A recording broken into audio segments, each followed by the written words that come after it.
स्वागत है आपका भजन माला में। आपके लिए एक ही जगह जहां आपको मिलेंगे सभी प्रकार के भारतीय भक्ति संगीत और भजन। तो अगर आप अपने आध्यात्मिक सफर को संगीत के माध्यम से ऊंचाइयों तक पहुंचाना चाहते हैं, तो हमारे चैनल को सब्सक्राइब करें और भजन माला समुदाय में शामिल हो जाएं। ओम विष्णोर्विष्णोर्विष्णोः श्रीमद्भगवतो महापुरुषस्य विष्णोः आज्ञया प्रवर्तमानस्य अद्य ब्रह्मणो द्वितीये परार्धे। इस वक्त जो ब्रह्मा है विष्णु नाभि कमलोद्भूत, उसके आयुष्य का ये द्वितीय परार्ध है। पहले 50 वर्ष को पूर्वार्ध कहते हैं और दूसरे 50 वर्ष तो द्वितीय परार्ध माना जाता है। तो इस वक्त ब्रह्मा भी विनाशी है, उसको भी जाना पड़ता है। जैसे ही 100 वर्ष की उसकी आयुष पूरी हुई, यस टू गो।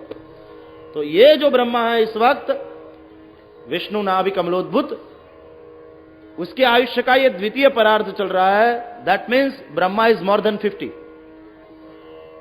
द्वितीय परार्धे उसमें कौन सा कल्प चल रहा है? श्वेत वाराह कल्प। ये श्वेत वाराह कल्प है। इस कल्प में भगवान ने वराह अवतार लिया। अब एक कल्प में भी तो 14 मनवंतर होते हैं, तो ये 7वां चल रहा है। सप्तमे वैवस्वत मनवंतरे, इसका नाम है वैवस्वत मनवंतर। अब एक कल्प में भी तो 71 से ज्यादा चतुर्युगी होती है, इसलिए ये 7वें वैवस्वत मनवंतर में भी 27 चतुर्युगी तो बीत चुकी। सत्य त्रेता द्वापर कली, सत्य त्रेता द्वापर कली, सत्य त्रेता द्वापर कली 27 बार हो चुका। ये 28वीं चतुर्युगी चल रही है। 28वीं चतुर्युगी में भी सत्ययुग बीत गया, त्रेतायुग बीत गया, द्वापर युग भी बीत गया, ये कलयुग चल रहा है। इसलिए 28वें में कलयुग है। ये 28वां कलयुग है वैवस्वत मनवंतर का। और कलयुग में भी 4,32,000 वर्ष होते हैं, तो कली प्रथम चरण है। अभी तो 5,000 और कुछ 100 के करीब वर्ष हुए कलयुग। 4,27,000 वर्ष जितना कलयुग अभी बाकी है। तो ये मत पूछना कि अब सतयुग कब आएगा, कब आएगा, कब आएगा। अभी तो बेचारा छोटा है कलयुग, पलने में सोया हुआ बच्चा, दूध मुहा है। मरने की बात करते हो तुम, अभी तो दूध मुहा बच्चा। तो सबसे पहले मनवंतर में मनु महाराज तपश्चर्या कर रहे थे। आत्मावास्यमिदं सर्वम यत्किंच जगत्याम जगत्तेन त्यक्तेन भुंजीधाम मांग्रह कस्य सिद्धनम येन चेतयते विश्वम विश्वम चेतयते नयम यो जागरति शयानेस्मिन्नायम तम वेद वेदसः। इस तरह के मंत्रों का उच्चारण करते हुए तपश्चर्या कर रहे थे जब मनु महाराज। तब उसे मारने के लिए असुर सब दौड़े। उस वक्त प्रथम मनवंतर में नरनारायण भगवान ने असुरों से मनु महाराज की रक्षा की। दूसरा हुआ स्वारोचिष नाम का मनु। तीसरा हुआ प्रियव्रत का पुत्र उत्तम नाम का मनु। चौथा हुआ उत्तम का भाई तामस नाम का मनु। उसमें भगवान का हरि अवतार हुआ। ऐसा वर्णन है भागवत में कि हर मनवंतर में इंद्र अलग अलग होते हैं। इंद्र इज पोस्ट, ये कोई व्यक्ति का नाम नहीं। जैसे प्रधानमंत्री पोस्ट है, मुख्यमंत्री पोस्ट है, उस तरह से इंद्र एक पोस्ट है। उसका नाम तो है शतक्रतु भी उसको इसलिए कहा जाता है इंद्र को कि 100 अश्वमेध यज्ञ करने से इंद्रासन की प्राप्ति होती है। वहां भी कोई संविधान तो होगा ना कि भाई इस तरह से चुनाव में खड़ा रहना पड़ेगा। यदि तुम चुन लिए जाओगे और बहुमत पार्टी में हैं आप, तो फिर यदि आपकी पार्टी आपको चुन ले तब मुख्यमंत्री बन सकते हो। तो इस तरह से 100 अश्वमेध यज्ञ जो करे वो इंद्र बन सकता है। इसलिए उसे शतक क्रतु कहते हैं। क्रतु माने यज्ञ, शत माने 100। तो वो शतक क्रतु, शतक क्रतु का शॉर्ट फॉर्म हो गया। त और तु दोनों का लोप हो गया तो शब्द हो गया शक्र। तो इंद्र का छोटा सा नाम है शक्र। इंद्र पोस्ट है। तो हर मनवंतर में इंद्र अलग अलग होते हैं, सप्तर्षि अलग अलग होते हैं, और हर मनवंतर में भगवान का अवतार होता है। तो चतुर्थ मनवंतर में, तामस मनवंतर में भगवान का हरि अवतार हुआ, जिन्होंने गजेंद्र का उद्धार किया। तो गजेंद्र मोक्ष की कथा 8वें स्कंद के आरंभ में आती। त्रिकूट नाम का एक पर्वत था, 3 शिखर थे उसके, एक सोने का, दूसरा चांदी का, तीसरा लोहे का। यानी सत्व, रज और तम त्रिगुणात्मक प्रकृति की बात है ये। वन्य संपत्ति से विभूषित था यह पर्वत, उसमें एक सरोवर था। एक बार गजेंद्र आया हाथी, अपनी हथनियों को साथ लेकर और बच्चों को साथ लेकर। प्यास लगी थी उसे, पानी पीने के लिए आया था। जलपान किया और बाद में अपनी स्त्रियों के साथ जल क्रीड़ा करने लगा सरोवर में।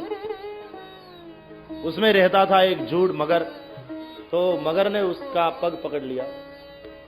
युद्ध होने लगा हाथी में और मगर में। तो हुआ ये कि जल में तो मगर का बल ही बढ़ता है, खींच कर ले जा रहा है। सगे संबंधी सब हाथी को खींचकर बाहर निकालने की कोशिश कर रहे हैं, लेकिन मगर उसे दुगुना अंदर घसीट कर ले जाता था। ग्राह का बल बढ़ने लगा, हाथी निर्बल हुआ। जब कोई बचाने नहीं आया तब उसने भगवान की प्रार्थना की, भगवान को पुकारा। संत सूरदास जी ने इसका भी पद बनाया। हे गोविंद हे गोपाल अब तो जीवन हारे,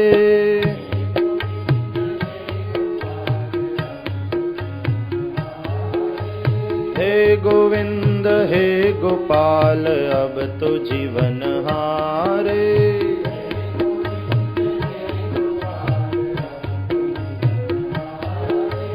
हे गोविंद राखो शरण अब तो जीवन हारे।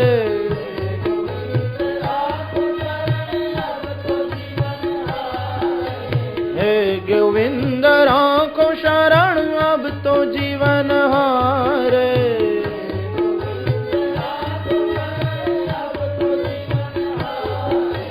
हे गोविंद हे गोपाल अब तो जीवन हारे।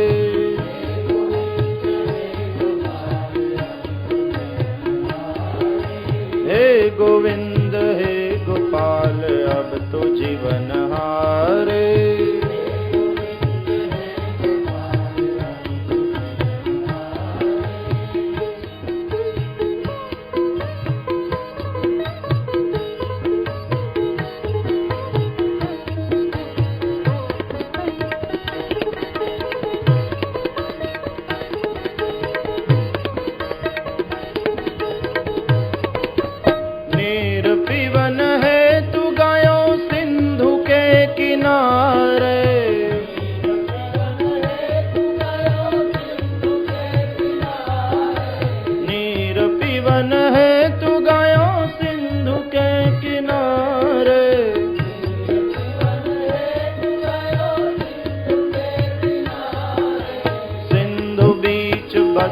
ग्राह चरण लय पछारे। सब गाइए। सिंधु बीच बसत ग्राह चरण लय पछारे।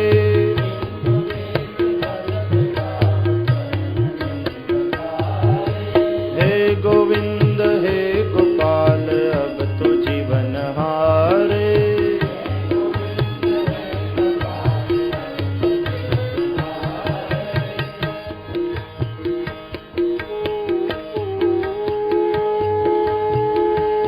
संसार सागर में आते ही ग्राह पकड़ लेता है गजेंद्र माने जीवात्मा। क्यों आया है संसार सागर में? नीर पीवन हेतु गयो, प्यास लगी है उसे। प्यास का अर्थ होता है तृष्णा, तृष्णा का अर्थ होता है तृषा, प्राश का अर्थ होता है तृषा। तृषा माने तृष्णा, तृष्णा माने वासना। वासना ही जीव के पुनर्जन्म का कारण है। इसलिए तो संसार सरोवर में आया, और आते ही क्या होगा? ग्राह पकड़ लेगा उसे। ग्राह जो है काल का प्रतीक। काल जब आता है तो पहले पग से ही पकड़ता है जीवात्मा। पहले पग जाएंगे, बैठे हैं तो खड़े होने में मुश्किल होगी, चलने में तकलीफ होगी, चलना फिरना बंद हो जाएगा। पग गए,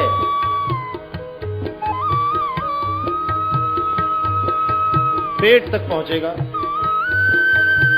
डाइजेस्टिंग पावर खत्म हो जाएगा, पाचन शक्ति मंद हो जाएगी, फिर काल धीरे धीरे ऊपर आता जाएगा, दांत तक आएगा, मुंह तक, दांतों को गिरा देगा कि अब पचता नहीं ना, अब दांत की कोई आवश्यकता नहीं, खिचड़ी खाओ, दाल भात खाओ, जो सुपाच्य हो ऐसा ही भोजन करो। ऊपर आता, आंखें चली जाती, कान चले जाते हैं, ये काल देवता की कृपा है। दांत नहीं है मुंह में, इसलिए लड़के की बहू को बार बार शिरा बना देने के लिए प्रार्थना करनी पड़ती है। बाद में बहू जो नखरे दिखाती है और जो बोलती है वो नहीं देखने में और नहीं सुनने में ही तुम्हारी भलाई है। इसलिए काल देवता आंख और कान बंद कर देते हैं। यदि सुनोगे और देखोगे तो बड़े दुखी हो जाओगे। और फिर काल देवता पुनः ऊपर आते हैं और बाल जो है सफेद हो जाते हैं। कहते हैं अब तो काले काम को छोड़ और जीवन को सात्विक बना ले। भगवान कहते हैं मैंने अपनी कृति का रंग बदल दिया, अब तुम अपने जीवन के रंग को तो भी बदल दो, अब तो भक्ति के रंग से रंग जाओ। सिंधु बीच बसत ग्राह चरण लय पछारे, चार प्रहर युद्ध भयो लय गयो मज द्वारे।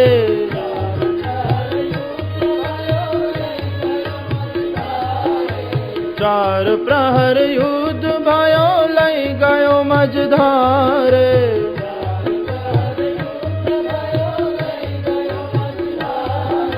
नाक कान डूबन लागे कृष्ण को पुकारे।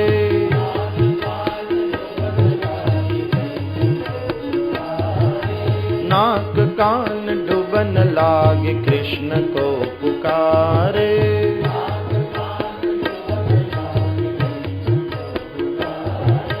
हे गोविंद हे गोपाल अब तो जीवन हारे।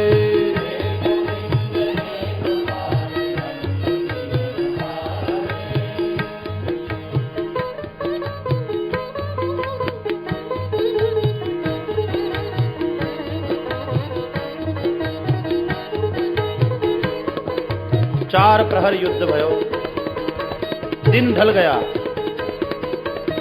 चार प्रहर का दिन, चार प्रहर की रात,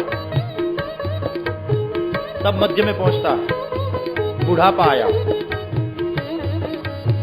जीवन की संध्या आ चुकी, कोई बचाने वाला नहीं रहा, रोगग्रस्त हो गया शरीर, अस्पताल में पड़े हैं बिछाने पर, बहुत सारे ऑपरेशन किए हैं, मल मूत्र का त्याग पथारी में ही हो रहा है, बहुत सारी नलियां लगी हुई, नली के द्वारा प्रवाही भोजन दिया जा रहा। ऐसी स्थिति में डॉक्टर भी कहेंगे लगता है बचेंगे नहीं, तो लड़के भी सोचेंगे कि अब भी क्रिया में भी तो खर्च करना पड़ेगा, श्राद्ध भी तो करना पड़ेगा, और उम्र भी बहुत हो चुकी है, चार पीढ़ी को देखकर जा रहे हैं, अब जाने दो।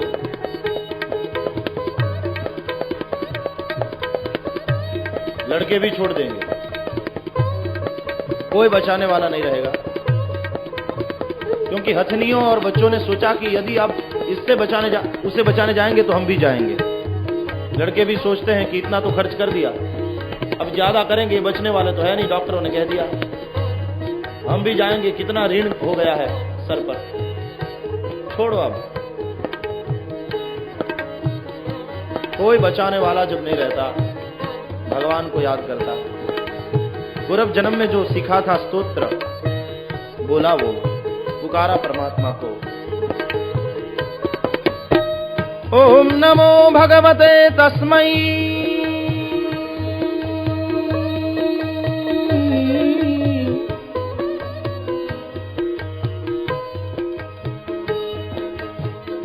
ओम नमो भगवते तस्मै यत तच्चिदात्मकम्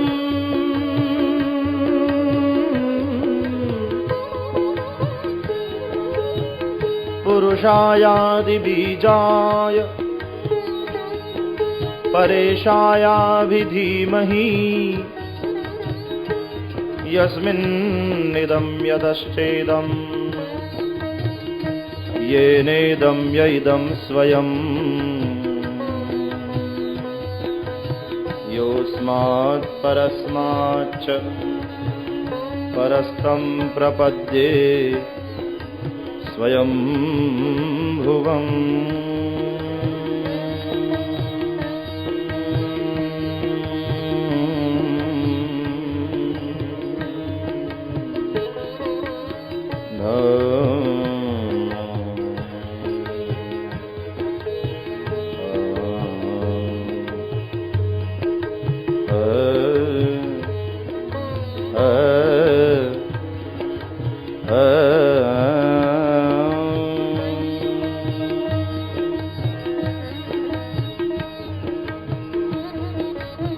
यस्वात्मनेदं निजमाययार्पितं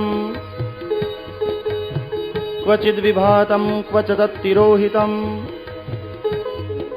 अविद्द्रक्साक्षुभयं तदीक्षते स आत्ममूलोऽवतु मां परात्परः कालेन पञ्चत्वमितेषु कृत्स्नशो लोकेषु पालेषु च सर्वहेतुषु समस्तदासीद् गहनं गभीरं यस्तस्य पारेऽभिविराजते विभुः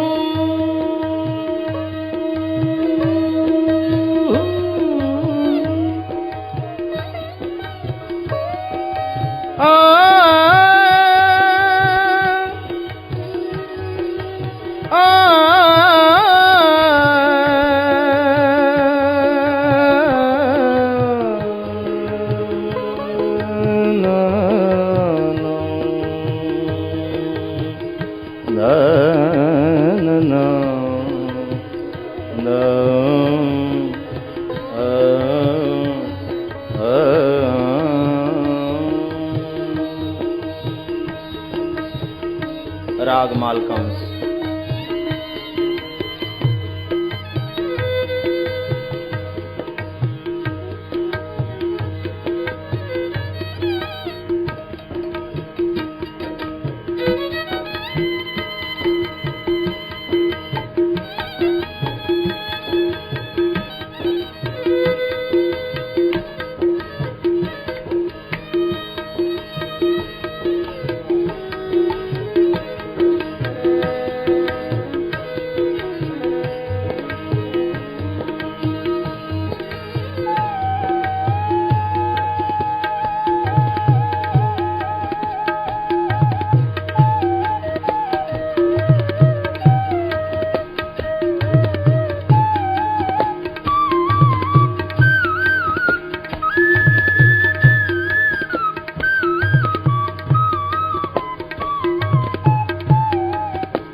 चार प्रहर युद्ध भयो लई गयो मझधार।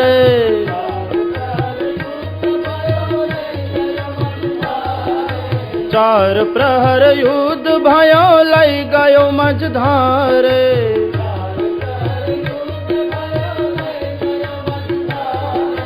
नाक कान डुबन लागे कृष्ण को पुकारे। जय हो। नाक कान डुबन लागे कृष्ण को पुकारे। पुकारियो प्रेम से। जय जय श्री कृष्ण चंद्र नंद के दुलारे। सब गाए। जय जय श्री कृष्ण चंद्र नंद के दुलारे।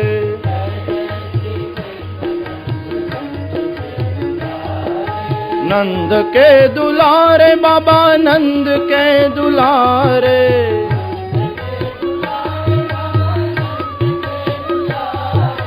नंद के दुलारे बाबा नंद के दुलारे।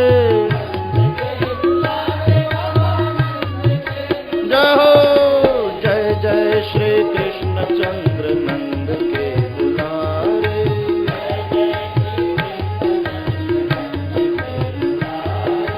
जय जय श्री कृष्ण चंद्र नंद के दुलारे।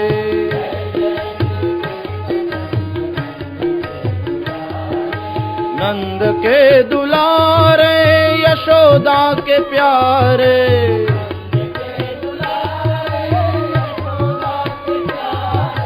नंद के दुलारे यशोदा के प्यारे।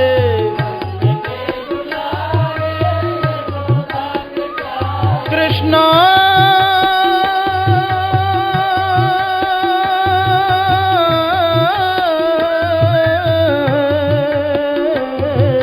नंद के दुलारे यशोदा के प्यारे,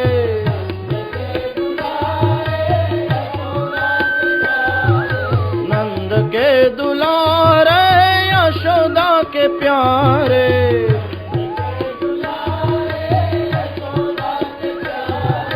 जय जय श्री कृष्ण चंद्र नंद के दुलारे। जय हो जय जय श्री कृष्ण चंद्र नंद के दुलारे।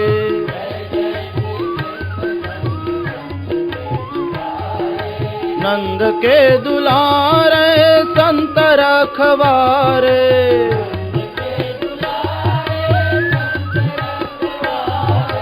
नंद के दुलारे संत रखवारे।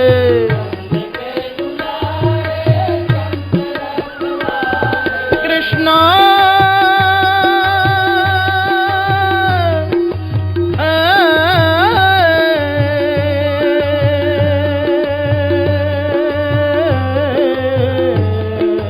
नंद के दुलारे संत रखवारे।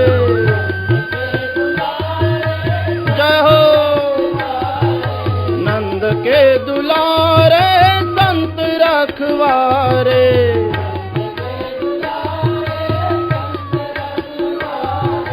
जय जय श्री कृष्ण चंद्र नंद के दुलारे।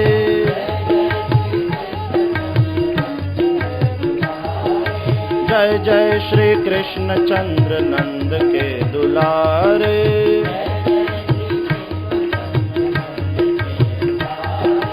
जय जय श्री कृष्ण चंद्र नंद के दुलारे।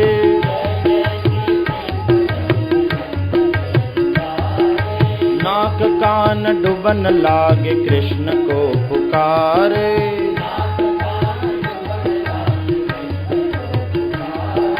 हे गोविंद हे गोपाल अब तो जीवन हारे।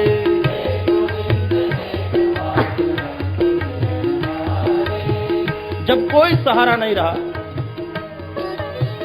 कोई बचाने वाला नहीं रहा, निराश्रय बन गया, अब भगवत आश्रय लिया, पुकारा परमात्मा। पूर्व जन्म में जो सीखा था वह स्तोत्र याद आया, स्तुति करने लगा परमात्मा की।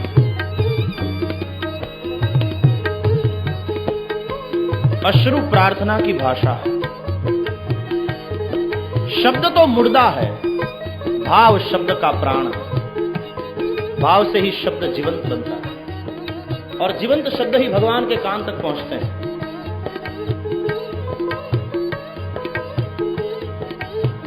शब्द पहुंचे द्वारिका में भगवान के कान तक।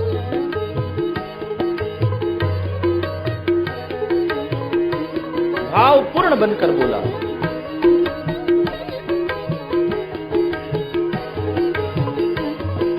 द्वारिका में शब्द गयो शोर भयो भारे,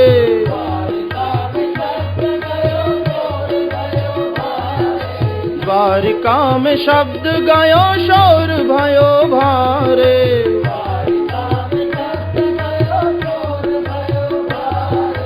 शंख चक्र गदा पद्म गरुड़ लय सिधारे।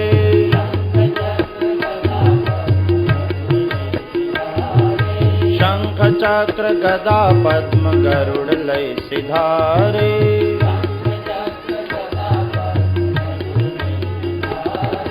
हे गोविंद हे गोपाल अब तो जीवन हारे।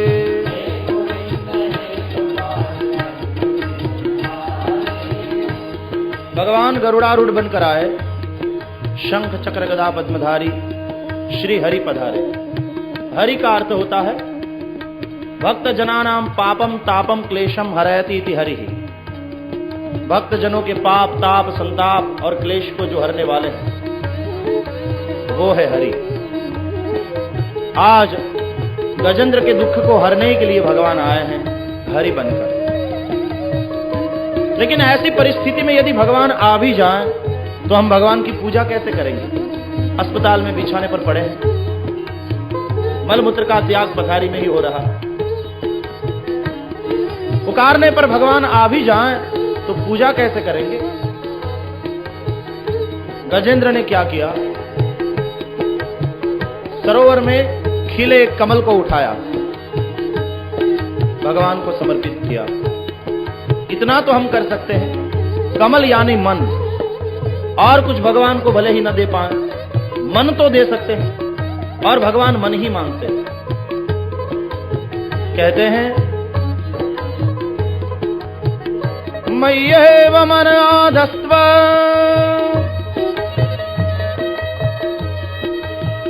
मयि बुद्धिं निवेशय निवसिष्यसि मय्येव अत ऊर्ध्वन्न संशयः।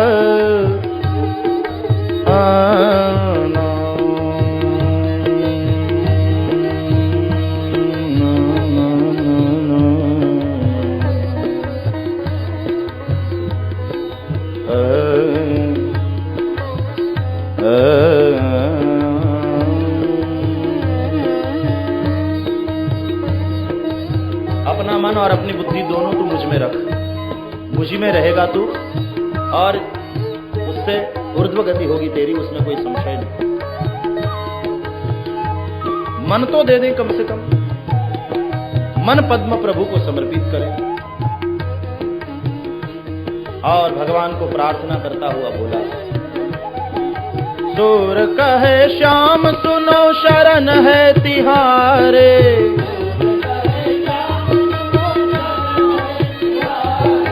सूर कहे श्याम सुनो शरण है तिहारे।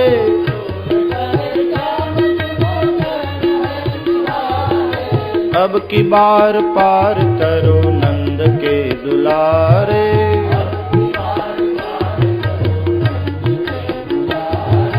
अब की बार पार करो नंद के दुलारे।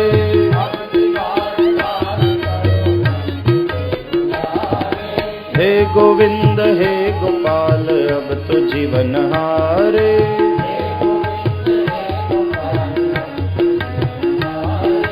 हे गोविंद राखो शरण अब तो जीवन हारे।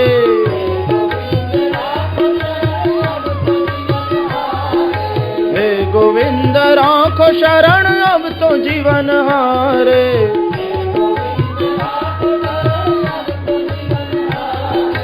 हे गोविंद हे गोपाल अब तो जीवन हारे।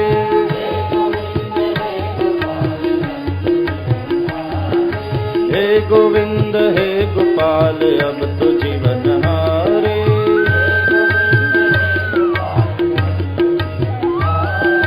हे गोविंद हे गोपाल अब तो जीवन हारे।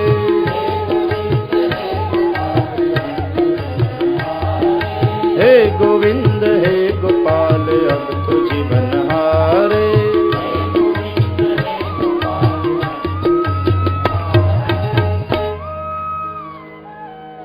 भगवान ने सुदर्शन चक्र छोड़ा, ग्राह के मस्तक को काट दिया, गजेंद्र को मुक्त कर दिया।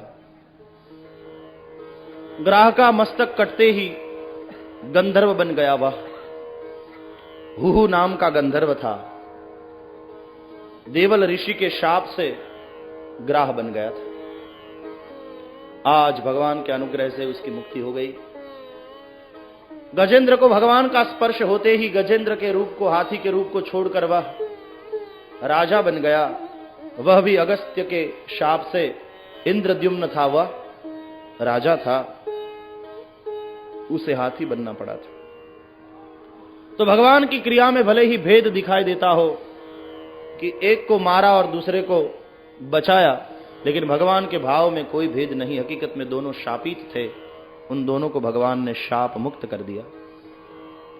ये हुई चतुर्थ तामस मनवंतर की बात।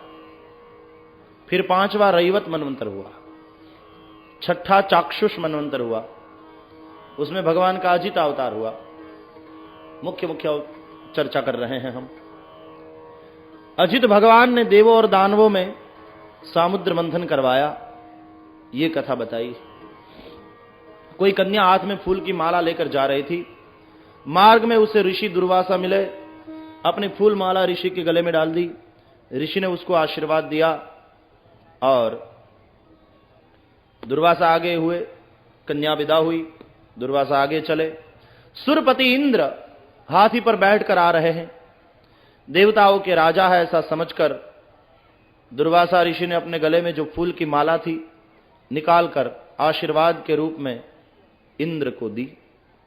संपत्ति और सत्ता के मद में अंध इंद्र ने माला तो ली, लेकिन फिर फेंकी हाथी के मस्तक पर।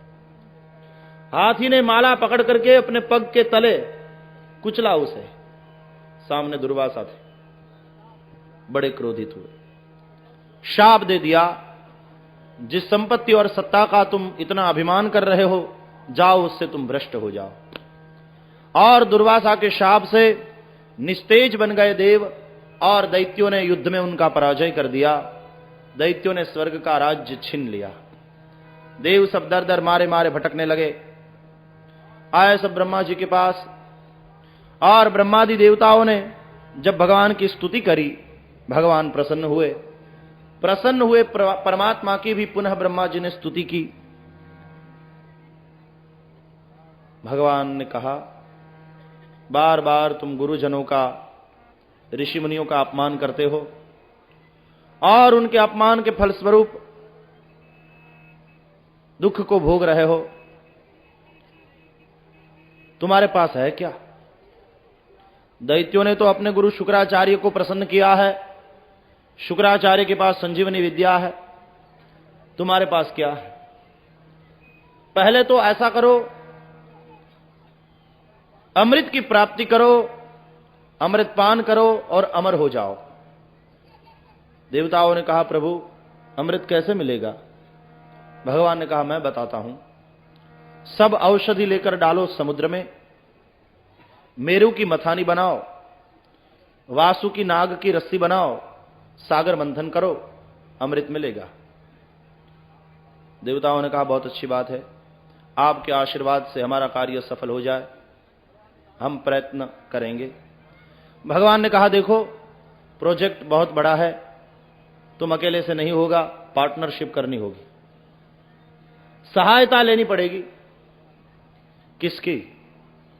भगवान ने कहा, दैत्यों की। आश्चर्य हुआ देवताओं को, शत्रु की मदद मांगे और अमृत के लिए। यदि वे मदद करने के लिए तैयार भी हो जाएंगे तो फिर अमृत में अपना हिस्सा नहीं मांगेंगे। भगवान ने कहा, इंद्र को मैंने तुम्हें राजा बना दिया स्वर्ग का, लेकिन पॉलिटिक्स का क भी तुम्हें नहीं आता। राजनीति जरा सीखो। From political point of view भगवान ने निवेदन किया, अरयोपि ही संदेयाः सति कार्यार्थ गौरवे अहि मुषकवद्देवा हि अर्थस्य पदवीं गतैः। यदि कार्य सिद्धि के लिए शत्रु को साधना पड़े तो साध लेना चाहिए। अहि मुषकवद, अहि सर्प, मुषक माने चूहा। गारुड़ी के घर टोपले में सर्प बंद रहता है, वहां चूहा आता है, उसको लगता है इसमें कोई मिठाई है। चूहा छिद्र करने लगता है उसमें। सर्प बहुत बुद्धिमान, कुछ बोलता नहीं, पता है उसे, यदि हम कुछ करेंगे तो उसको पता चल जाएगा कि इसमें मौत नहीं, मिठाई नहीं, मौत बैठा है। सर्प है भीतर, जानते ही चूहा भाग जाएगा। वो छिद्र कर रहा है, करने दो, हमारे फायदे वाली बात। जैसे ही छिद्र करके अंदर आ जाएगा तो चूहे को खा लेंगे, भोजन भी मिलेगा, और फिर उसके बनाए हुए छिद्र से होते हुए हम निकल जाएंगे तो मुक्ति भी मिल जाएगी। इस तरह से यदि कार्य सिद्धि के लिए शत्रु को साधना पड़े, साध लेना चाहिए। तुम दैत्यों की मदद मांगो। देवताओं ने कहा, लेकिन भगवान बाद में वे अमृत में हिस्सा मांगे, सहभागी होंगे तो? भगवान ने कहा, उसकी चिंता तुम मुझ पर छोड़ो, अमृत केवल तुम्हें मिले और दैत्यों को न मिले, ये देखने का काम मेरा है। देवों ने कहा, फिर तो बहुत अच्छी बात है, जरूर आपके बताए मार्ग पर हम प्रयास करेंगे। और सब देवगण आए दैत्यों के पास। दैत्यराज बलि से मैत्री की, चलो समाधान कर लें, हम देव दैत्य आपस में लड़े, ये अच्छा नहीं लगता, क्योंकि हम तो भाई भाई हैं। देखो, हमारी मां भले ही अलग हो, लेकिन हमारे पिता तो एक ही हैं, हम सब कश्यप के संतान हैं। तो आइए ना युद्ध करार करें, अब युद्ध नहीं करेंगे, भाई भाई हैं, समाधान कर लें। तो दैत्यों को बड़ा आश्चर्य हुआ, देवताओं को ऐसी सुबुद्धि कैसे सूझी। कहा दैत्यों ने कि यदि समाधान करके तुम ये चाहते हो कि राज्य का भी बंटवारा कर ले, तो हम तुम्हें कुछ देने वाले नहीं हैं। देवताओं ने कहा, आप ज्येष्ठ पुत्र हैं, गादी पर तो ज्येष्ठ पुत्र ही होता है, हमें कुछ नहीं चाहिए, हम तो आपके चरण के सेवक हैं, हमें सेवा का मौका दीजिए। चुनाव के समय में ऐसा ही सुनाई पड़ता है सब जगह, हमें सेवा का मौका दीजिए, हमें कहां सत्ता की लालसा है, हम तो आपके सेवक हैं। तो दैत्य भी राजी हो गए, समाधान कर लिया। एक दिन सुरपति इंद्र ने दैत्यराज से कहा, आओ हम मिलकर समुद्र मंथन करें और अमृत की प्राप्ति करें। दैत्यों ने कहा, कैसे मिलेगा अमृत? देवों ने कहा, फॉर्मूला हमारे पास है, तुम्हें मदद करनी होगी। दैत्यों ने सोचा, यदि थोड़ी मदद करने से अमृत मिलेगा तो हम ही पी लेंगे, देवताओं को अमृत से वंचित रखेंगे। यहां देवताओं के मन में भी कपट है, यदि अमृत मिलेगा तो भगवान केवल हमें ही पिलाने वाले हैं, दैत्य अमृत से वंचित रहने वाले हैं। दोनों कपटी पार्टनर्स इकट्ठे हुए हैं। पार्टनरशिप कैसे चलेगी? ये घाटे में हिस्सा नहीं चाहते, मुनाफे को केवल स्वयं ही अकेला खा जाना चाहते हैं। देव दैत्य तैयार हुए, सर्वौषधि लाकर समुद्र में डाल दी, मेरु पर्वत की मथानी बनाई, वासुकी को ले आए, अमृत भाग थोड़ा उसे देने का वचन दिया, ले आए, वासुकी की रस्सी बनाई, मुंह वाला भाग दैत्यों ने पकड़ा, पूंछ वाला भाग देवताओं ने पकड़ा। भगवान अजीत बनकर देवताओं के पक्ष में रहे, सागर मंथन होने लगा। संसार सागर में मंथन यानी मेहनत करते हैं हम सब सुख के लिए, अमृत के लिए, लेकिन निकलता है विष। संसार सागर ऐसा है, इसमें केवल सुखामृत ही नहीं रहता, दुख का विष भी होता है। और यदि आप सुख की चाह लिए बैठे हैं और मेहनत कर रहे हैं, तो आप दुख के स्वीकार के लिए, विष स्वीकार के लिए भी बाध्य हैं।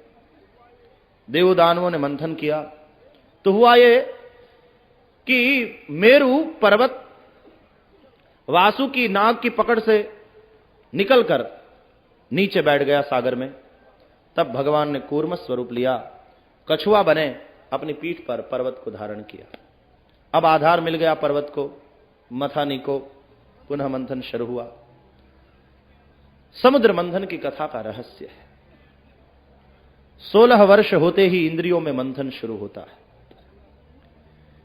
भगवान ने जो कूर्म अवतार लिया, कूर्म संयम का प्रतीक है। यदि संयम है तो इंद्रियों से भक्ति का अमृत भी निकलेगा। इंद्रियों में विष भी है और अमृत भी है। यदि संयम है तो भक्ति का अमृत निकल सकता है, नहीं तो इंद्रियों से वासना का विष भी निकल सकता है। विषय विष जैसे। समुद्र मंथन होने लगा, निकला कालकुट विष। दैत्यों ने तो कह दिया कि हम नहीं ग्रहण करेंगे, तुमने कहा था अमृत निकलेगा इसलिए हमने मदद की है, अब इसका जिम्मा तुम पर है, जो ठीक लगे करो। देव सब भयभीत होकर भगवान के पास गए। भगवान आपने कहा था अमृत निकलेगा और निकला ये कालकूट, अब क्या करें? भगवान ने कहा तो क्या मैं पी जाऊं, मेरे पास आए हो। ऐसा ही होता है, जब सुख मिलता है, अमृत मिलता है, तब हम भगवान को याद नहीं करते, लेकिन जैसे ही विष निकला संसार सागर से, दौड़ते हुए मोटर कार सीधी मंदिर में जाकर खड़ी रहेगी। घंट बजेगा, मेरे मालिक, हैरान हो गया, परेशान हो गया, सुख में सुमिरन ना करे और दुख में करे सब कोई, जो सुख में सुमिरन करे तो दुख कहां से हो। 6 महीने तक मंदिर नहीं गए थे, फिर जैसे दुख आया सीधे पहुंचे मंदिर। भगवान हमारे पिता है ना, हम उसकी संतान हैं। 6 महीने तक जाकर मुंह नहीं दिखाया भगवान को, तो भगवान को भी तो चिंता होती है कि मेरा बच्चा क्या कर रहा है, कैसा है। तब भगवान दुख का टेलीग्राम भेजते हैं, कम सुन। और जैसे ही दुख आया सीधी मोटर कार ले जाते हैं मंदिर में। जैसे ही घंट बजाते हैं भगवान कहते हैं आओ आओ, लगता है टेलीग्राम मिल गया, 6 महीने से देखा नहीं था तुमको बेटे, कैसे हो। तो सीधी तरह से यदि नित्य दर्शन के लिए मंदिर में नहीं जाओगे तो भगवान को टेलीग्राम भेजना होगा, क्योंकि वो तो पिता है, उनको चिंता होती है। तो भगवान को दुख का टेलीग्राम न भेजना पड़े, इससे अच्छा है नियमित रूप से मंदिर में दर्शन करने जाओ, अपना मुंह भगवान को बताओ, कहो मेरे मालिक, मेरे पिता, मैं आपकी कृपा से कुशल हूं, सब मंगल है, आपके कारण मैं सुखी हूं, परमानंद है। भगवान ने कहा अच्छा ऐसा करो, शिव जी के पास जाओ।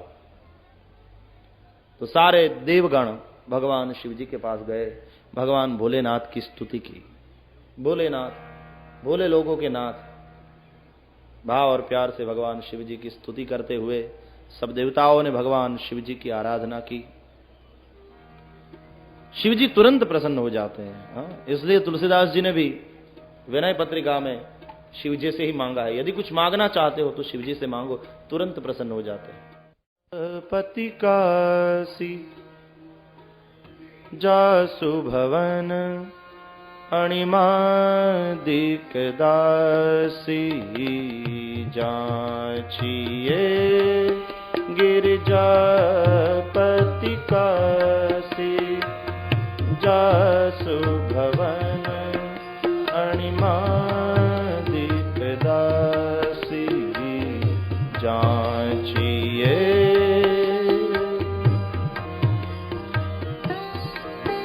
गिरिजापति, काशीपति, भगवान शिवजी से कुछ मांगो, याचना करो, जिसके भवन में अणिमादिक तमाम सिद्धि दासी बनकर रहती है।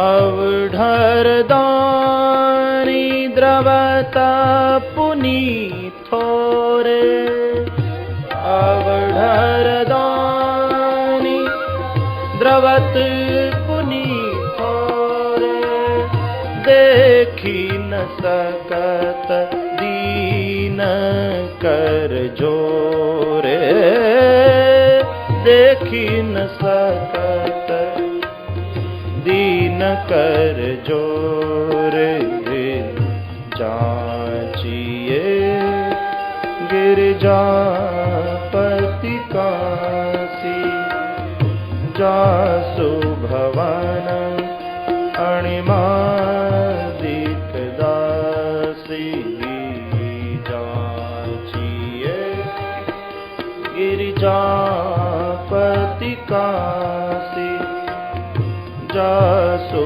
भवन अणिमादिक दासी, जाचिए।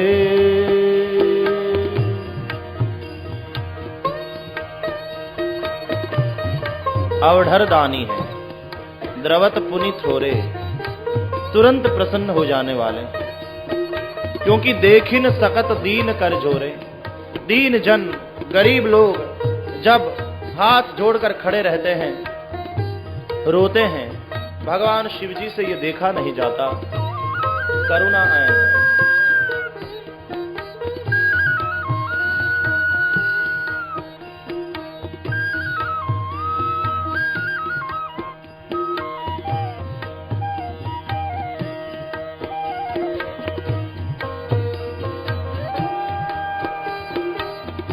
वन्दे देव उमापतिं सुरगुरुं, वन्दे जगत्कारणं, वन्दे पन्नगभूषणं मृगधरं, वन्दे पशूनां पतिं, वन्दे सूर्यशशाङ्कवहनिनयनं, वन्दे मुकुन्दप्रियं, वन्दे भक्तजनाश्रयं च वरदं, वन्दे शिवं शङ्करम्।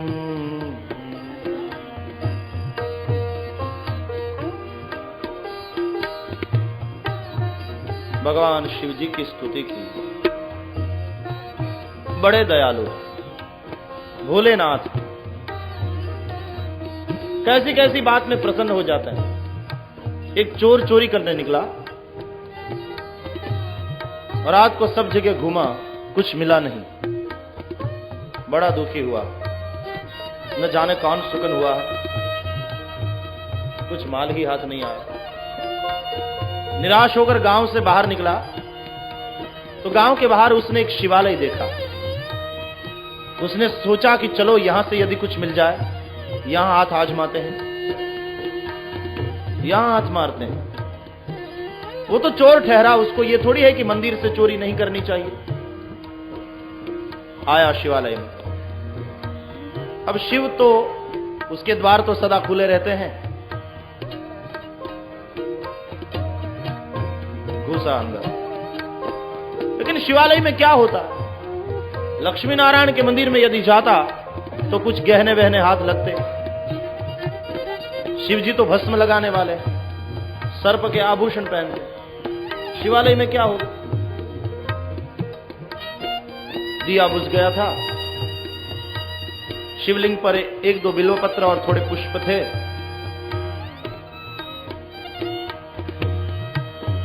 कुछ था नहीं शिवालय में, लेकिन चोर ने देखा अभिषेक पात्र था ऊपर, शिव जी के ऊपर, और तांबे का था। सोचा चोर ने, चलो ये तांबे का जो अभिषेक पात्र है उसी को ले जाओ, बेच दूंगा, अच्छे पैसे मिलेंगे। लेकिन पुजारी जी अभिषेक पात्र को ऊंचा लटका कर चले गए थे। तो हाथ ऊंचा किया चोर ने, लेकिन पहुंच नहीं पाया। टेबल वेबल कुछ था नहीं। अब कैसे उसको उतारूं? और कुछ था नहीं तो शिवलिंग पर ही चढ़ गया। चोर ठहरा वो नास्तिक आदमी। लेकिन जैसे ही शिवलिंग पर चढ़ा अभिषेक पात्र को उतारने के लिए, भगवान शिव प्रकट हुए, प्रसन्न हो गए। मांग मांग, क्या दूं तुझे? चोर ने कहा, हद हो गई। मैंने ऐसा क्या किया है कि आप मुझ पर इतने प्रसन्न हो गए? उल्टा मैं आप पर चढ़ा। न कभी मैं आपके मंदिर में आया हूं, न कभी फूल चढ़ाया, न कभी एक लोटा भर के जल चढ़ाया, न बिल्वपत्र चढ़ाया। आप इतने प्रसन्न हो गए, उल्टा मैं तो आप पर चढ़ गया। तो शिव जी ने कहा कि देखो बच्चे, कई लोग जल चढ़ाते हैं, कुछ लोग बिल्वपत्र चढ़ाते हैं, कई लोग फूल चढ़ाते हैं, अक्षत चढ़ाते हैं, लेकिन तुम्हारे जैसा भक्त नहीं मिला जो स्वयं चढ़ गया। हम तुम पर बहुत प्रसन्न है, मांगो क्या दूं? जांचिए गिरिजापति काशी, जासु भवन अणिमा दीखदासी।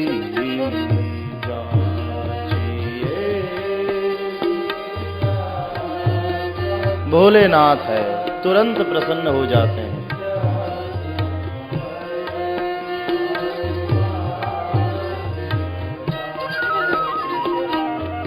जांचिए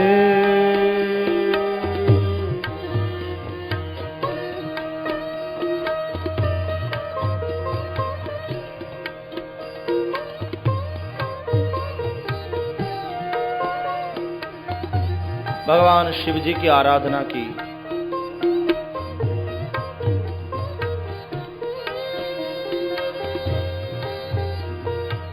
आपकी शरण में हैं और कौन बचाएगा हमें। भगवान विष्णु ने भेजा है समझकर भगवान शिव जी ने विषपात्र उठाया, लिया हाथ में, मृत्युंजय महादेव है। कालकूट को पी लिया भगवान भोलेनाथ ने, कंठ में धारण किया तो हुए नीलकंठ। बोलिए नीलकंठ महादेव की जय।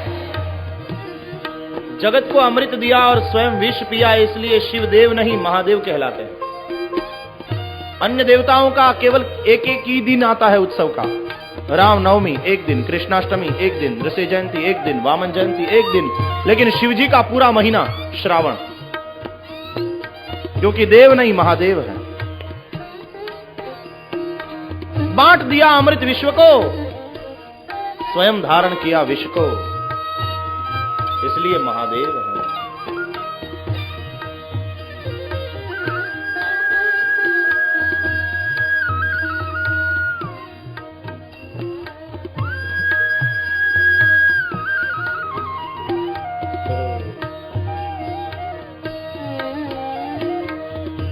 शंकरं संप्रदं शैलजावल्लभम्।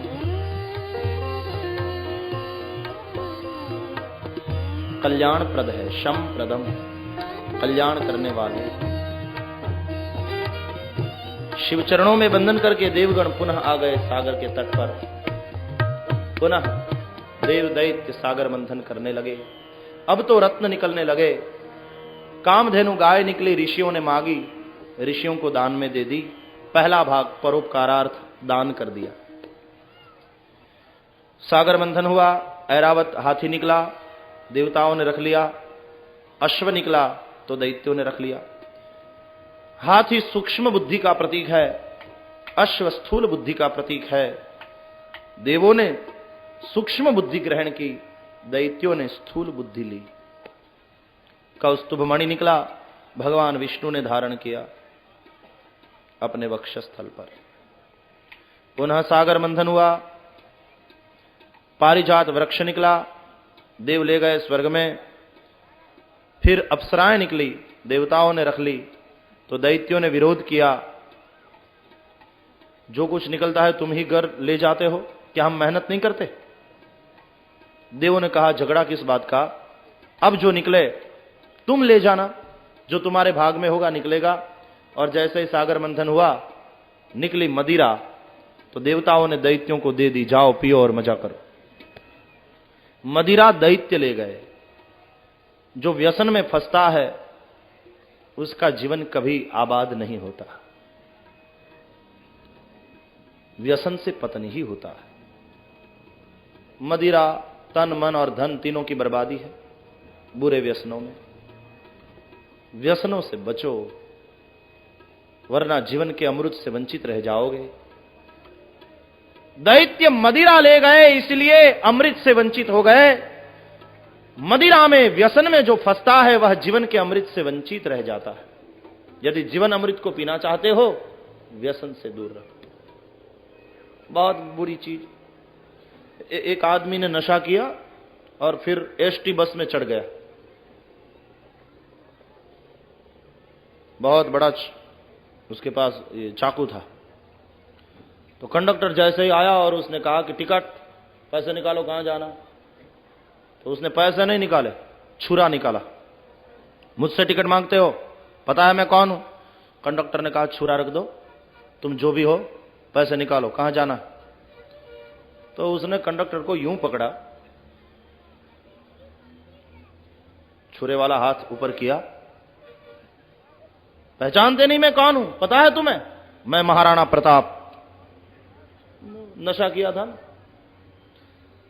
तो छुरा जैसे ही मारने को तैयार हुआ तो कंडक्टर बड़ा भयभीत हो गया। उसने कहा कि वो चित्तौड़गढ़ वाले महाराणा प्रताप। तो पहले से कहना चाहिए ना, महाराज गाड़ी आपकी है, जहां आप कहें ले जाए। वो इतिहास में तो बहुत पढ़े हैं आपके बारे में, लेकिन कभी मुलाकात नहीं हुई ना महाराणा प्रताप जी, इसलिए आपको नहीं पहचाने। थोड़ी गड़बड़ हो गई। पधारिए, आपकी ही गाड़ी है। जो 3 जने बैठे थे उसको कहा उठो, महाराणा प्रताप है, पहचानते नहीं, बैठने दो उनको। तो जगह हो गई, वो भी उठ खड़े हुए छुरा देखकर। महाराणा प्रताप बैठ गए और फिर कंडक्टर ने ड्राइवर के कान में जाकर कुछ कहा और फिर राजस्थान के ऐसे प्रदेश में बस आई जहां नजदीक कोई गांव नहीं था, बस केवल रेगिस्तान, पानी न मिले 15-20 किलोमीटर में कहीं। ऐसी जगह पर जब बस आई तो कंडक्टर ने 1 घंटी बजाई और जोर से चिल्लाया, चित्तौड़गढ़। महाराणा प्रताप उतर गए। भूखा प्यासा मर गया। नशा उतरा तो महाराणा प्रताप नहीं था, फिर भूखा मर गया, प्यासा मर गया। नशा ऐसी बर्बादी करता है। नशा नहीं है, वो नाश है, विनाश है। दैत्य मदिरा ले गए, इसलिए अमृत से वंचित रह गए। पुनः सागर मंथन हुआ तो समुद्र से लक्ष्मी जी निकल आई, हाथ में फूलमाला है, सखियां। सब समझ गए ये बरने आई, माला है हाथ में, किसी को पहनाने आई। तो सब आने लगे आगे। ऐसा हल्ला मचाया सबने, कहने लगे लक्ष्मी जी को हमको पहनाओ, हमको पहनाओ, हमारे पास आ जाओ, हम तुम्हें संभालेंगे, बहुत सुखी करेंगे। तो लक्ष्मी जी ने कहा देखो देखो, ऐसा हंगामा मत मचाओ, ऐसा करो, शोरगुल मत करो, लाइन में खड़े रहो, मुझे जो अच्छा लगेगा उसके गले में पहना दूंगी। तो लाइन इतनी बड़ी लंबी लग गई, सागर के तट से हिमालय तक, क्योंकि लक्ष्मी को बरने का मन किसको नहीं होता। लक्ष्मी तो सबको चाहिए। बड़े बड़े साधु महात्मा भी थे कि अन्न क्षेत्र बनाना है, अतिथि भवन बनाना है आश्रम में, उसको भी तो पैसे चाहिए ना, बिना पैसे के आश्रम भी नहीं चलते। तो लक्ष्मी जी आई, सखियां साथ परिचय कराने आई। सबका ध्यान लक्ष्मी की ओर था, लेकिन भगवान विष्णु का ध्यान लक्ष्मी की ओर नहीं, अपने चरणों में था।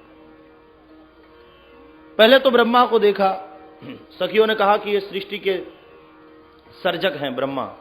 लक्ष्मी ने कहा कि नहीं, रजोगुणी हैं, आगे चलो। कहा कि इनसे मिलो, ये हैं सुरपति इंद्र। तो इंद्र इस तरह से देख रहे थे,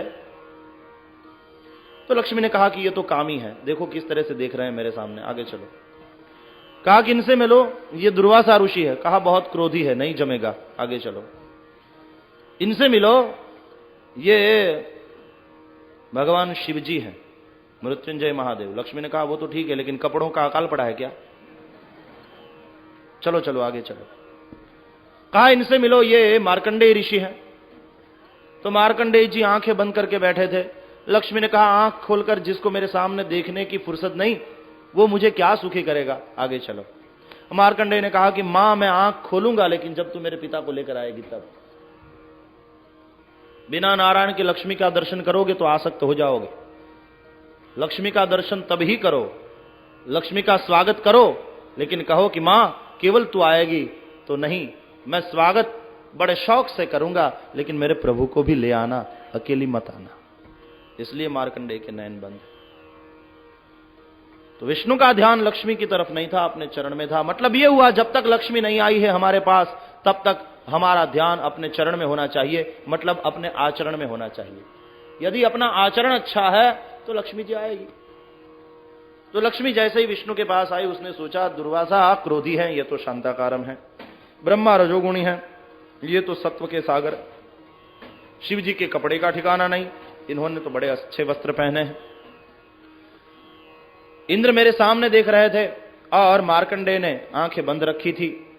इंद्र में अपेक्षा का भाव था और मार्कंडेय में उपेक्षा का भाव था। इन्होंने न तो अपनी आंखें बंद रखी है और न तो ये मेरे सामने देख रहे हैं, मतलब न तो उपेक्षा है न तो अपेक्षा है। फिर देखा कि शंख चक्र गदा पद्मधारी है, इनके हाथ में पद्म है और मैं पद्मा हूं। पद्म कमल तो मेरा आसन है, मैं लक्ष्मी कमला कहलाती हूं। इन्होंने मेरा आसन तैयार रखा है। देखा कि यहां शंख है, शंख तो मेरा भाई कहलाता है, मैं भी सागर से हुई, शंख भी सागर से हुआ, मेरे भाई को इन्होंने अपनाया है। अच्छा, सौंदर्य ही नहीं, शौर्य भी है, हाथ में चक्र है, गदा है। अच्छा, रहते कहां हैं? बोले बैकुंठ में। अच्छा, रहने का स्थान भी बहुत बढ़िया है। और कोई दूसरा भी स्थान है? कहा कि हां, क्षीर सागर में रहते हैं। अच्छा, मेरे पिता के घर सागर में, तब तो घर जमाई बनकर रहेंगे, ये भी तो प्लस पॉइंट है। अच्छा, वाहन क्या है? कहा गरुड़ारूढ़ बनते हैं और जहां जाना चाहते हैं जाते हैं पल मात्र में। तो लक्ष्मी ने सोचा कि अब ज्यादा क्या विचार करें। लक्ष्मी ने अपनी हाथ की माला नारायण के गले में डाल दी। अब तक तो नारायण थे अकेले, लेकिन अब हो गए लक्ष्मी नारायण। बोलिए लक्ष्मी नारायण देव की। भगवान लक्ष्मी नारायण हो गए। जैसे लक्ष्मी जी आई, भगवान ने आंखें उठाई, लक्ष्मी का स्वागत किया और फिर चारों तरफ देखा। मतलब यह हुआ, जब लक्ष्मी आ जाए तो लक्ष्मी का स्वागत जरूर करियो, लेकिन बाद में अपने चारों तरफ देखो कि कौन वस्त्रहीन है, कौन औषध के अभाव में मर रहा है, कौन पैसे के अभाव में पढ़ नहीं पा रहा, कौन भूखा मर रहा है। लेकिन होता यह है कि जब सुख आवे तो हम आत्मकेंद्री हो जाते हैं। नहीं, सुख को बांटो, तब अपने चारों तरफ देखो, मदद करो, अपनी लक्ष्मी का सदुपयोग करो। लक्ष्मी के इस निर्णय को सबने मान्य कर लिया। पुनः सागर मंथन होने लगा। अब भगवान धन्वंतरी हाथ में अमृत कुंभ लेकर प्रकट हुए।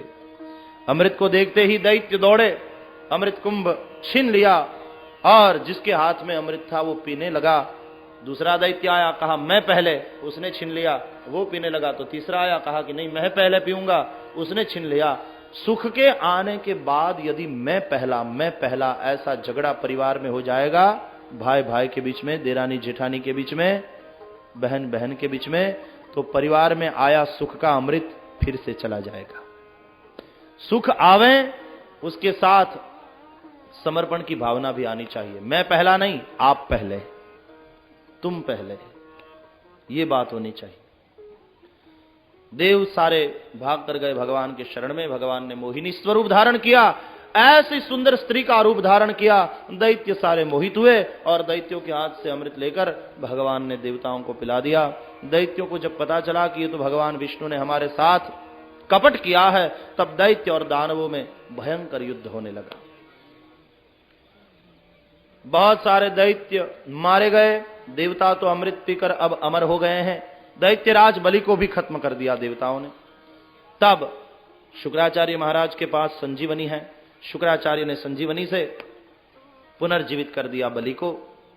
और बलि के पास भृगुवंशी ब्राह्मणों ने ऐसा सुंदर यज्ञ करवाया, यज्ञ के द्वारा दिव्य रथ और अस्त्र शस्त्र प्राप्त कर लिया बलि ने, और बलि बलवान हो गया अपने गुरु महाराज शुक्र की कृपा से। और पुनः उसने युद्ध का आरंभ किया।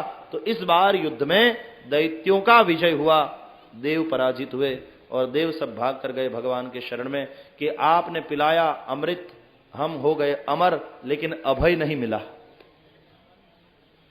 अभी भी हम दैत्यों से भयभीत है। देखो, दैत्यों ने हमारे राज्य को छीन लिया, भगवान अब क्या करें। तो भगवान ने कहा कि इस वक्त तो कुछ नहीं हो सकता, क्योंकि बलि अपने गुरु महाराज की कृपा से बलवान हुआ है। शुक्र, देखो, जो शुक्र की उपासना करें यानी ब्रह्मचर्य का पालन करे, वो बलि हो जाता है, बलवान हो जाता है। और ऐसा बलवान जब हो जाए तब उसे जीतना असंभव है। तो भगवान ने कहा इस वक्त तो तुम्हारा समय खराब है, तुम चले जाओ, छुप जाओ कहीं भी जहां जगह मिले। देवताओं ने कहा प्रभु हमारे इस दुख का अंत कब आएगा। भगवान ने कहा बलि और उसके गुरु में जब झगड़ा हो जाएगा तब। देवताओं ने पूछा झगड़ा कब होगा। भगवान ने कहा उसका पता नहीं, लेकिन तुम चिंता न करो, यदि नहीं होगा तो हम कराएंगे, लेकिन इस वक्त तो चले जाओ और छुप जाओ। देवता सारे छुप गए। दैत्यों के हाथ में स्वर्ग का राज्य है। दैत्यराज बलि ने अपने गुरु से पूछा कि महाराज संविधान क्या कहता है, इंद्रासन का अधिकारी मैं कैसे बन सकता हूं। इस वक्त इंद्रासन मेरे हाथ में तो है, लेकिन संविधान के अनुसार मैं इंद्र बनना चाहता हूं। तब कह दिया शुक्राचार्य ने, भाई 100 अश्वमेध यज्ञ जो करे वो इंद्रासन का अधिकारी होता है। तो बलि ने कहा कि मैं करूंगा। आए श्री नर्मदा जी के तट पर, भृगु कच्छ में, यानी आज का भरूच गुजरात में। वहां आकर बलि राजा ने 100 अश्वमेध यज्ञ का संकल्प किया। यज्ञ करने लगे। 99 यज्ञ परिपूर्ण हुए, 100वां चल रहा है। तब देवताओं की माता अदिति को बहुत चिंता हुई, अपनी चिंता प्रस्तुत की अपने पति कश्यप के पास। तब कश्यप भगवान ने अदिति को 12 दिवस का पयोव्रत करने को कहा। 12 दिन के लिए पयोव्रत किया अदिति माता ने, और माता अदिति के पयोव्रत से प्रसन्न होकर भगवान उसके सामने चतुर्भुज रूप में प्रकट हुए। मां अदिति ने भगवान की स्तुति की। यज्ञेश यज्ञ पुरुषाच्युत तीर्थपाद तीर्थ श्रव श्रवण मंगल नामधेय आपन्न लोक वृजिनोपशमोदयाद्य शन्नः क्रुधीश भगवन्न सिदीननाथ।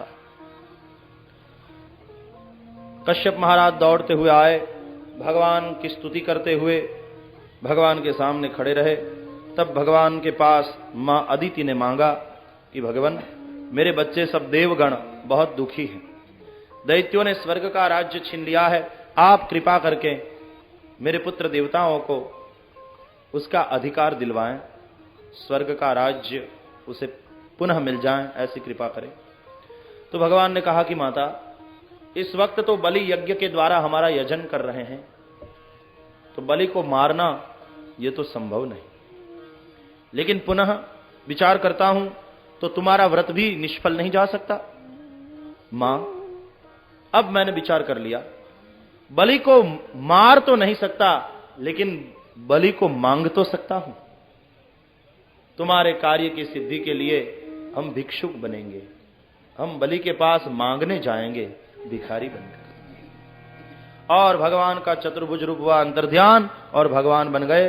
बोलिए वामन स्वरूप भगवान की जय। तं वटुं वामनं दृष्ट्वा मोदमाना महर्षयः कर्माणि कारयामास पुरस्कृत्य प्रजापतिम। भगवान वामन का प्रागट्य हुआ, तुरंत ऋषि मुनि आए, भगवान वामन जी का यज्ञोपवीत संस्कार हुआ। किसी ने आकर मुंज की मेखला प्रदान कर दी, किसी ने आकर भगवान को दंड कमंडल दे दिया, किसी ने पादुका समर्पित की, किसी ने कौपिन समर्पित किया। भगवान वामन का यज्ञोपवीत संस्कार हुआ। गोवत्स पद प्रमाण शिखा है, भस्म के त्रिपुंड है, हाथ में दंड है, दूसरे हाथ में कमंडल है, जनेऊ धारण कर रखी है, कौपिन धारण किया है। और भगवान वामन अब बलि को मांगने के लिए चलते हुए आए बलि के पास। वामन जी का तेज देखकर बलि राजा के यज्ञ में सब विचार करने लगे। साक्षात सूर्य नारायण आकाश से धरती पर तो नहीं उतर आए। जैसे ही बलि के यज्ञ में पधारे, भगवान वामन जी का स्वागत हुआ। राजा बलि ने चरण धोए और चरणोदक लिया। हाथ जोड़कर बलि ने स्वागत किया वामन जी का। वहां बलि और वामन भगवान का सुंदर संवाद है। एक श्लोक में देखें, बड़ा सुंदर श्लोक। स्वस्ति स्वागतमर्थ्यहं वद विधो किंदेयतां मेदिनी कामात्रा मम विक्रमत्रयमिदं दत्तं गृहीतं मया मा देहित्युशनाः किं हरिरयं पात्रं किमस्मात् परम् एवं न स बलिनाभ्यर्चितो मखमुखे पायात् स नो वामन। भगवान आए, वामन जी जैसे ही बलि के यज्ञ में, तो बलि ने कहा, भगवान वामन ने आकर बलि को कहा, स्वस्ति, तुम्हारा कल्याण हो। बलि ने नमस्कार करके कहा, स्वागतम, आपका स्वागत है। वद विभो, महाराज बताइए, किन दीयताम, मैं आपको क्या दूं? तो वामन जी ने बताया, मेदिनी, पृथ्वी। का मात्रा, बलि ने पूछा कितनी? तो भगवान वामन ने बताया, मम विक्रमत्रयमिदं, मेरे पग से नापकर 3 पग पृथ्वी दे दो। दत्तम, बलि ने कहा दी। तो वामन जी ने कहा, गृहीतम मया, मैंने ली। तब शुक्राचार्य पहचान गए कि ये वामन नहीं है, विराट है, लूटने आया है बलि को वामन का रूप लेकर। तो तुरंत बुलाया बलि को, मा देहित्युशनाः। शुक्राचार्य ने कह दिया बलि को, मां देही, मत देना। बलि ने पूछा, किम, क्या, क्यों नहीं दूं?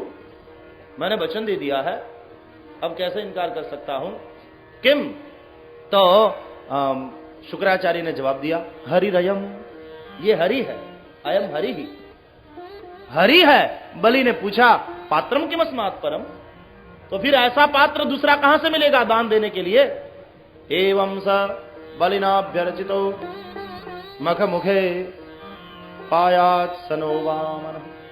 इस तरह से बलि के द्वारा पूजे गए भगवान वामन हमारी रक्षा करिए, बचाइए, हमें मांगने से बचाइए, हम किसी के पास मांगे नहीं।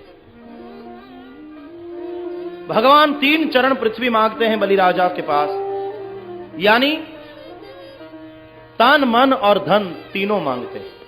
एक अर्थ तो ये हुआ। कई लोग धन देते हैं, लेकिन धन के साथ तन को भी देना चाहिए। कई लोग धन और तन दोनों देते हैं, लेकिन मन नहीं देते। भगवान 3 चरण पृथ्वी मांगते हैं, तन मन और धन तीनों मांगते हैं। धन से जो सेवा करे वित्तजा सेवा, तन से सेवा करे तनुजा सेवा है, और मन से सेवा करे मानसी सेवा है। मानसी सेवा को वैष्णवों ने सबसे श्रेष्ठ सेवा माना है। वित्तजा और तनुजा साध्य नहीं है, साधन है, मानसी सिद्धि है। तो तन मन धन 3 चरण पृथ्वी मांगते हैं। या तो फिर सत्व रज और तम त्रिगुणात्मक प्रकृति का रूप है यह शरीर, उसको भगवान मांगते हैं। मतलब यह हुआ भगवान हमसे कुछ नहीं चाहते, हम ही को चाहते हैं, तू ही समर्पित हो जा। अथवा तो बलि राजा 9 प्रकार की जो भक्ति है उसमें से 6 प्रकार की भक्ति तो कर रहे थे। 9 प्रकार की भक्ति में से 6 प्रकार की जो भक्ति है वो दैहिक है, शरीर से होती है। श्रवणम कीर्तनम विष्णोः स्मरणम पाद सेवनम अर्चनम वंदनम, ये 6 प्रकार की भक्ति शरीर से होती है। लेकिन अंतिम 3 प्रकार जो है सख्यम, दास्यम और आत्मनिवेदनम, ये अंतःकरण से होती है भक्ति। राजा बलि देह से होती हुई, शरीर से होती हुई भक्ति तो कर रहे थे, लेकिन अभी सख्यम, दास्यम और आत्मनिवेदनम बाकी था। इसलिए भगवान ने 3 चरण पृथ्वी मांगी। कहा कि बस ये 3 चरण मुझे दे दो तो नवधा भक्ति पूरी हो जाएगी तुम में, तुम भक्त हो जाओगे और मैं भक्त को ही आधीन हूं। तो भगवान जब आए, राजा बलि ने पूजा की, 3 चरण पृथ्वी मांगी, बलि ने संकल्प किया, और जैसे ही लेने को तैयार हुए भगवान वामन, तो वामन से हुए विराट। एक चरण से पृथ्वी नाप ली और दूसरा चरण गया स्वर्ग में, स्वर्ग के राज्य को भी छीन लिया। ब्रह्मा ने देखा कि भगवान का चरण स्वर्ग में आया है, तो ब्रह्मा ने अपने कमंडल से जल निकाला, भगवान का चरण धोया, और भगवान का जो चरण धोया वो जो चरणामृत हो गया उसी का नाम है गंगा।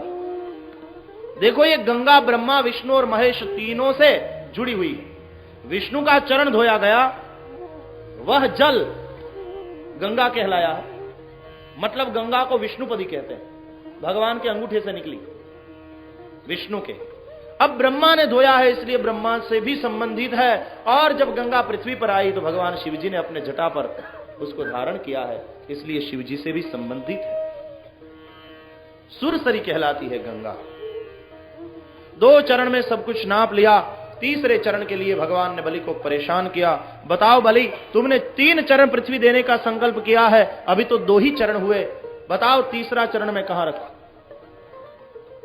2 चरण में सब कुछ नाप लिया, तीसरे चरण के लिए बलि को परेशान कर रहे हैं, क्योंकि 2 चरण में भगवान ने सब कुछ ले लिया बलि का, लेकिन बलि तो अभी बाकी है ना। बलि ने सब कुछ दे दिया, मतलब यह हुआ कि बलि ने ममता का त्याग किया, लेकिन अहंता तो बढ़ गई कि मैं इतना बड़ा दानी हूं कि स्वयं भगवान मेरे घर मांगने आए। अहंता यदि बनी रहेगी तो बलि का पतन होगा, इसलिए भगवान ने तीसरा चरण बाकी रखा है ताकि बलि स्वयं समर्पित हो जाए। और बलि ने कहा भगवान को नवधा भक्ति का अंतिम प्रकार आत्मनिवेदनम करते हुए, लो महाराज, मेरा सब कुछ तो आपने 2 चरण में ले लिया, लेकिन मैं स्वयं तो बाकी हूं ना। पदम तृतीयम कुरु शीर्षनि में निजम, आप अपना तीसरा चरण मेरे मस्तक पर पधराइए। और बलि स्वयं समर्पित हो गए भगवान को। भगवान ने तीसरा पग बलि के मस्तक पर रख दिया, बलि को भी स्वीकार कर लिया, यानी बलि की ममता तो गई और बलि की अहंता भी चली गई। भगवान अपने भक्त का पतन न हो उसके लिए बहुत सावधान होते हैं। बलि को भगवान ने अपनाया, यहां बलि पर अनुग्रह किया, और वहां सब राज्य स्वर्ग का लेकर इंद्र को दे दिया। इंद्र को लगा कि भगवान ने मुझ पर अनुग्रह किया, बलि को लगा कि भगवान ने मुझ पर अनुग्रह किया। बलि को पाताल में ले गए भगवान, उसकी रक्षा के लिए स्वयं उसके रक्षक बनकर रहे। भगवान ने बलि को बताया कि देखो तुम इंद्र होना चाहते हो ना,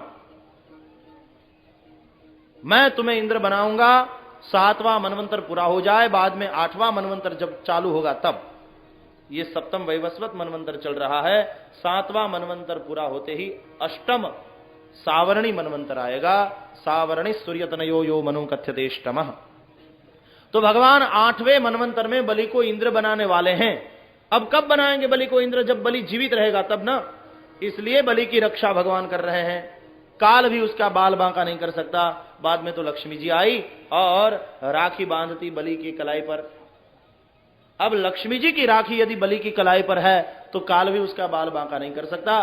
तब से रक्षाबंधन का त्योहार शुरू हो गया हमारे यहां कि हर बहन जाती है और अपने भाई को राखी बांधती है। जब लक्ष्मी जी बहन बनकर आई और बलि की कलाई पर राखी बांधी, बलि की भलाई चाही, तब बलि ने बहन से पूछा कि कहो बहन, तुमने मुझे राखी बांधी है, तुमको मैं क्या दूं?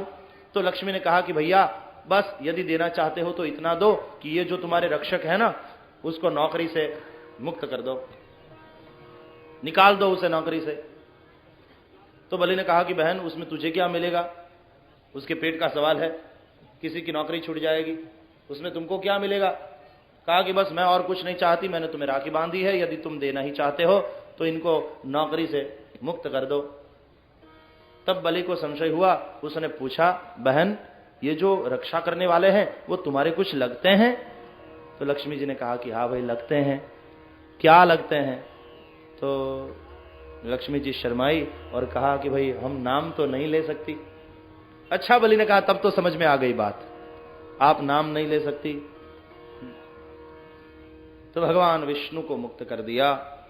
बलि चिरंजीव है।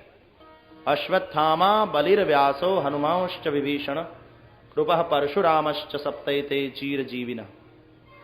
तो बलि की गणना चिरजीवी में होती है, चिरंजीव है। भगवान ने उसकी रक्षा की है क्योंकि 8वें मनवंतर में भविष्य में उसे इंद्र बनाने वाले हैं भगवान। बाद में अन्य मनवंतरों की कथा सुनाई और जो होने वाले अवतार है उसके बारे में बताया।